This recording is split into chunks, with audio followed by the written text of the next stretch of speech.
நல்வழி காட்டும் எங்களின் சிவனே,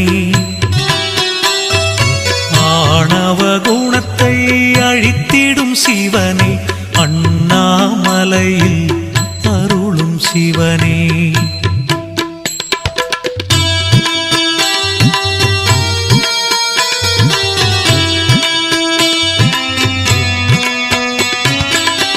திருவிளையாடல் புரிந்திடும் சிவனே, தீவினை அழித்திட தோன்றும் சிவனே,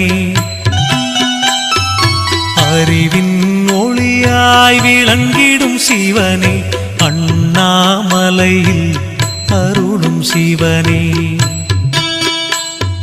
பிறவியின் பயனை வழங்கிடும் சிவனே,